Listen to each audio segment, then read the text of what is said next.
Good morning. I'm standing out here in the Firefly Berries vineyard today, and we are in the middle of our Concord grape pruning time, which tends to happen during the month of March, right about the time when the spring temperatures start to warm up. We want to make sure we get all of our pruning done before the buds start to swell.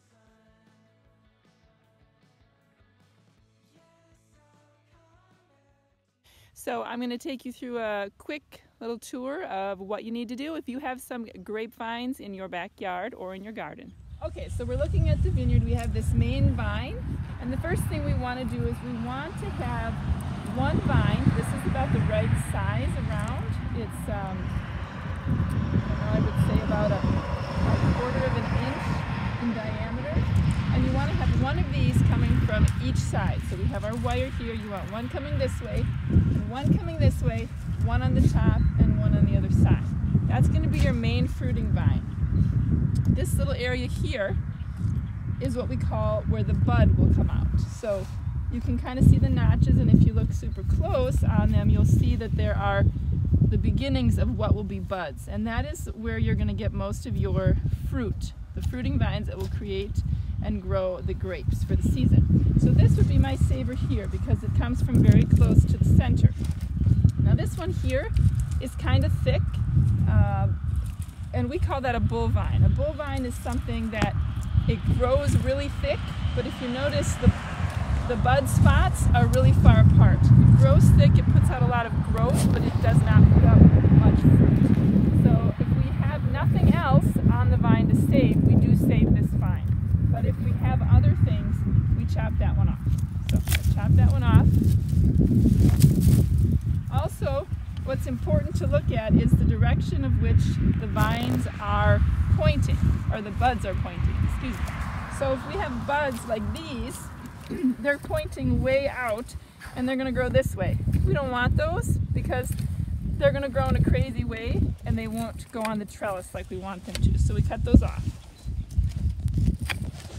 So we have one here coming. Now after you get your main fruiting vine that you're saving, you want to count about 4 to 6 of these little buds. So I'm counting 1, 2, 3, 4, 5, 6, and then you snip about 1 inch to 2 inches in front of that last bud. That's all you need to save on that one. So after that, on this side, what we need is we need some smaller vines, kind of like this one or this one here.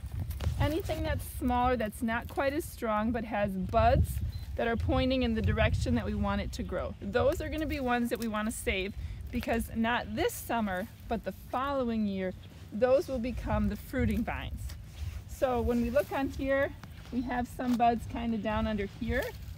So again, you save the buds you want and you snip about 1 inch to 1.5 inches in front of that area.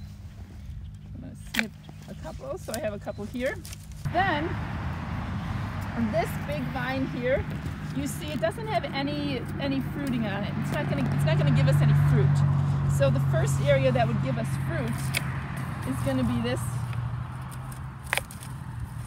Snipping those out of the way. It's going to be this one. So when they start to get really dark, almost like a tree trunk, they don't give you any fruit. They're just more there for stability. Now this one has a couple nice little buds on it, so we're going to keep that for the following year. And then we're going to cut the rest off.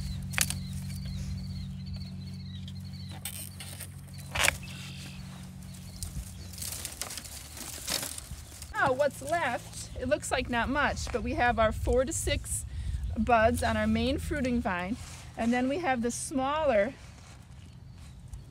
fruiting vines that will fruit not this summer but the year after. And that is all you have to keep for this side. And then once you're done with one side, it's the same process. You just repeat it on the other side and then the 2 on top.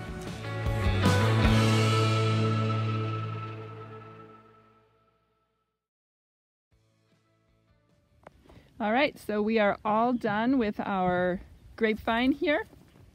I wanted to show you and highlight a couple more things before I end this video. First of all, the type of pruning shears we'd recommend was this one. I believe it's called a Loppers.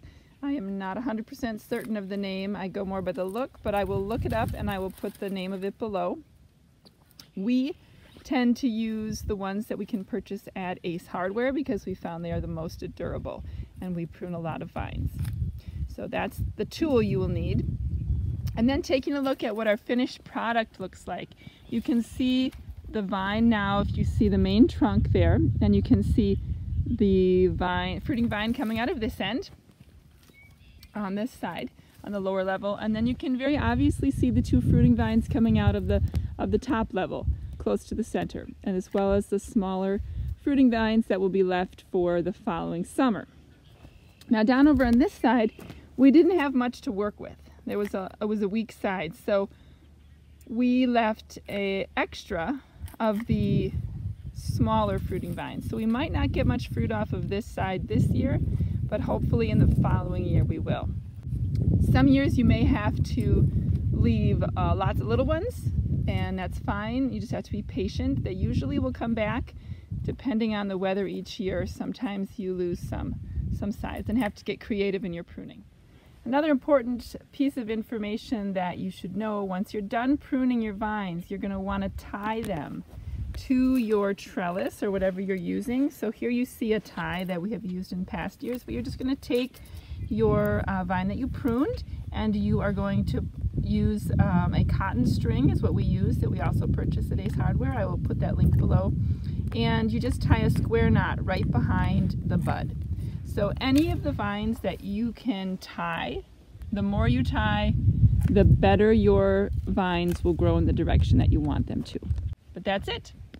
Let us know if you have any questions as you get out pruning your grapes, and good luck. We look forward to seeing you out at the farm soon.